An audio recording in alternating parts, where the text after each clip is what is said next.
Welcome everybody. How are we doing today? Great. Excellent, excellent. I'd like to welcome you all to Pelican Bay, and we get a little lesson today. Before we get going, I'd first like to ask, are there any physical limitations that we have that I need to be aware of before we start the lesson? Physical, no. No, just mental, Yeah. very good. Okay, and I also want to know about goals. Do we have any goals that we want to accomplish for our lesson today?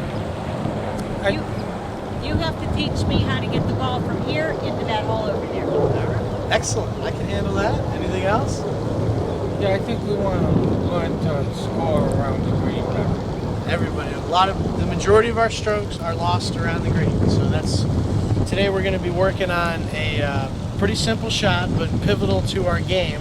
The bump and run is probably my most used golf shot around the greens. Anywhere that I'm in the fringe area or any type of fairway leading up to the green, when I have the opportunity to keep the golf ball on the ground and low to the ground, we're going to take advantage of that. And it tends to lead to tighter clusters around that pin. So we're just going to go over a real quick setup, and I want to give you some example and show you just a couple of major points we're going to work on.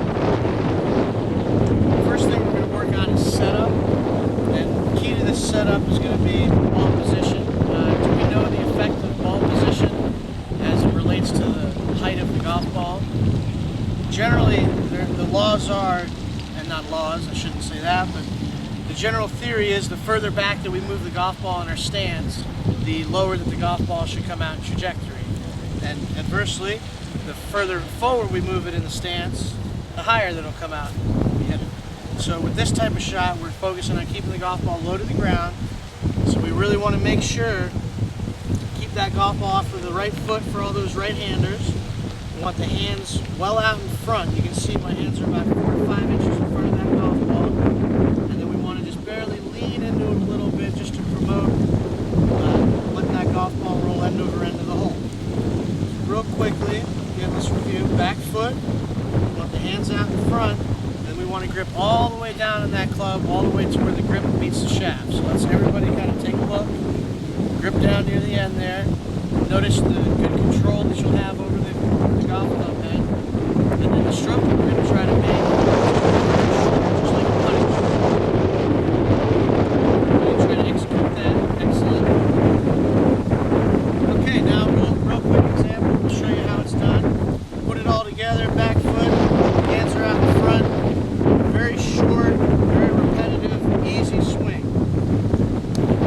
All we want is just a little bit of pop, allow that golf ball to roll up close to the hole.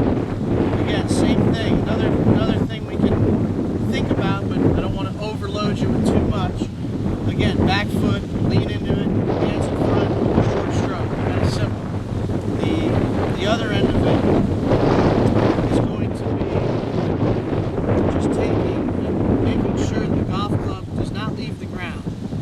If we get the golf club way up in the air, do some things that are very typical of most beginners, that's when we have trouble. If we keep this golf club real low to the ground and just make a short, very easily repetitive stroke, we tend to have a lot more success. So we have